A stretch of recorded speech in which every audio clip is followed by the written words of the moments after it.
Okay, so I mean, you see the picture, you see the title. Hell, you see my TV. It finally happened, and they took their sweet time with it, which made it better. I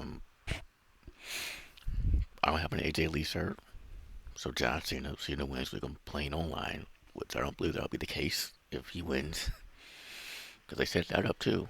And I'm like, why are you bringing that here to my old town? Trying to see, no.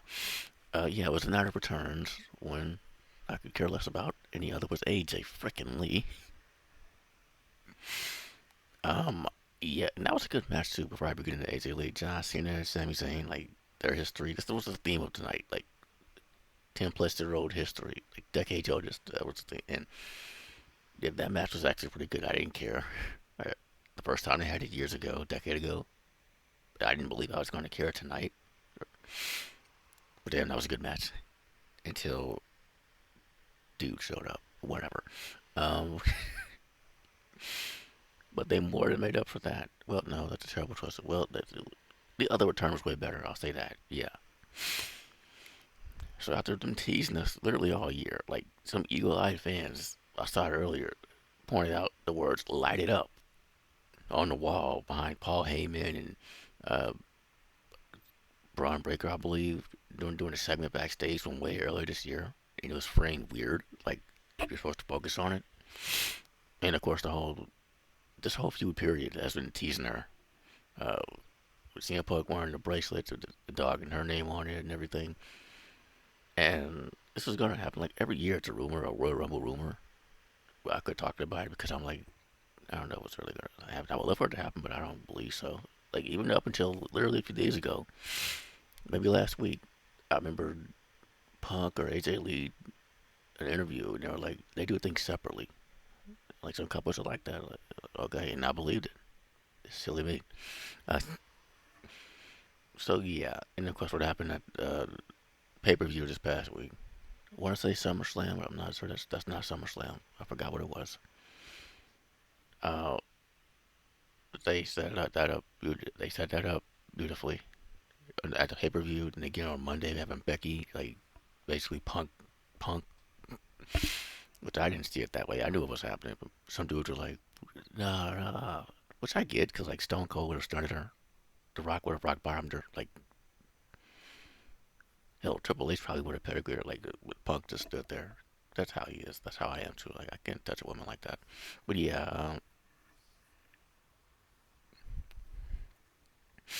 so we get here and let me set the scene before I even get like. I was watching this. I was also watching the stream, somebody's stream. I was also texting my boys. All of us, we were in the same mindset of why are we so nervous? We were all so nervous. Like it felt like the person streamer says, it felt like throwing up, and I was shaking. Like we were like, why are we nervous? And well, now we know why. And again, Punk. Again, Becky's punking Punk. And she's like, you have no one. And Punk tries to throw stuff. I could call Rhea Ripley. I could call this person. He didn't mention Roxanne Perez, which is interesting because they're like real close. In fact, that they call her like his daughter or something. But yeah, it was obviously it was going to be AJ. He was like, I could never touch a woman like that, but I know someone that can. And then that music hit. Let's light it up. And I'm so glad she didn't get Def Rebel. Oh my goodness. Oh my goodness. And obviously, she still looks great because much like Terry Crews, just because she's retired doesn't mean she stopped working out and training. Like she kept on with it, and it has paid off obviously. And I was trying to keep up with her career afterwards, like the comic books and everything. She was on Heels, which is the closest we had to her getting back in the ring physically. And then she worked at very briefly at the women wrestling, but the Tessa Blanchard and all that. So she was like part of that. Now she's like getting physical again. I would imagine so. Way to set this up.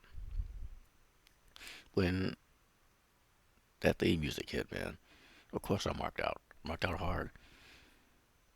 But there's something else happened. The same thing happened when CM Punk returned at AEW.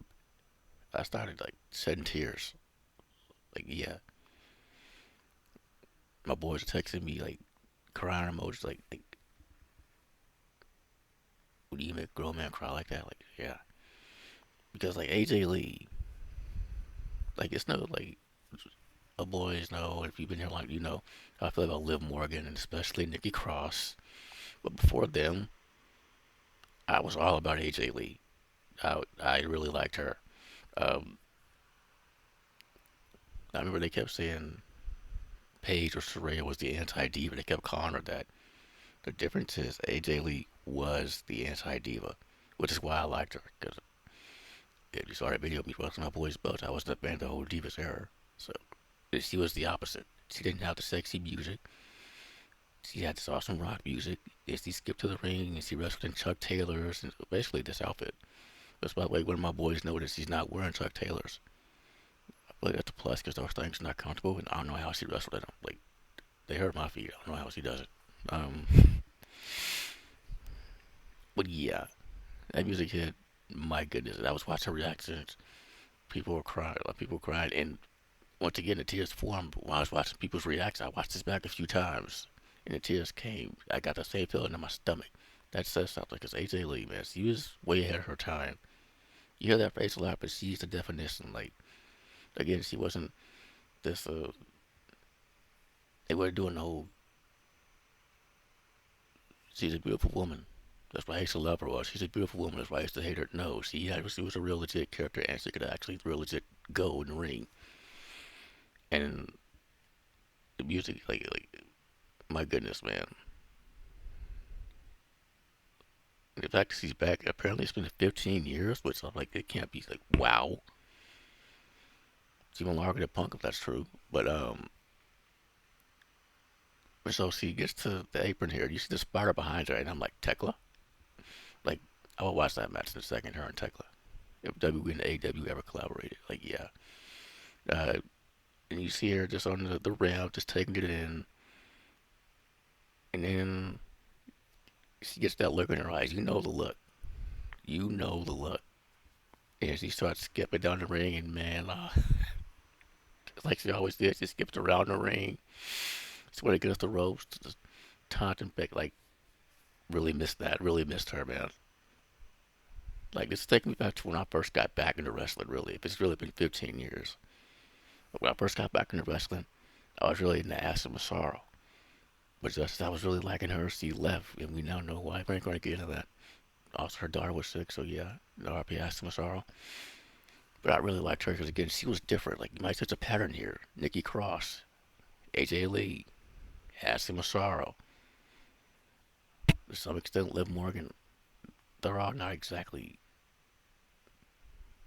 your stereotypical lady wrestler, especially the first three. And so she left, and I was like, well, damn. But then AJ Lee showed up pretty instantly. Like, the second she showed up, of course, I had a big crush on her, but I instantly liked her. I really did. She was what that division needed.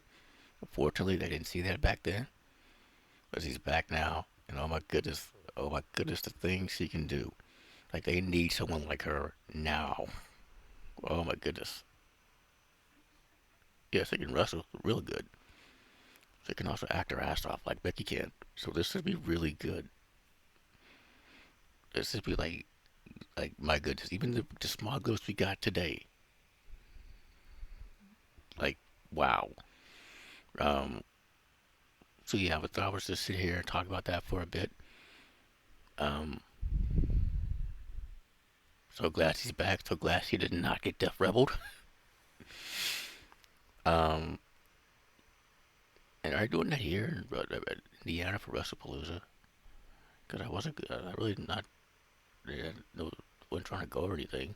Especially because of the dudes. But like AJ Lee though. Hmm. Anyhow. Uh. Oh, one more thing. This made me way more interested in this story. Like I was way over it. Like a lot of people I was. Like this whole Punk and Seth. Yeah, it's about the realest feud. The realest feud in the whole roster. Easily, they don't need a belt for it. But I was really getting tired of just the back and forth. No matter how good Punk is, I never really been a Seth Rollins dude, but I have to admit he's good at what he does. I just was over it, and now AJ Lee has joined this party.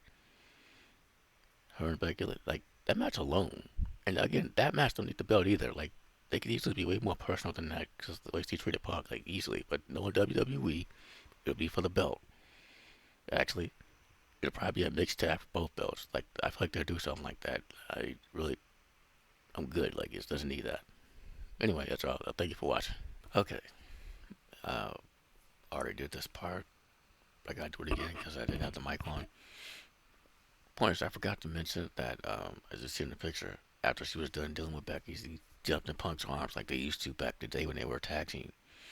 That feels weird to say back in the day, but 10, 15 plus years, yeah, shit. And I got a pop, obviously, and that was a moment within itself. And I had a thought, like, is this our generation's version of the whole Macho Man Miss Elizabeth moment at WrestleMania when she jumped in his arms? She jumped the barricade and got in his arms, he lifted her up and everything. Like, I've seen that many times, and the emotion is always the best part of it. But yeah, the reuniting was good too with the look on the fans' faces. We had that here. So is this our version of it? 'Cause that'd be pretty cool if it was. Thank you for watching.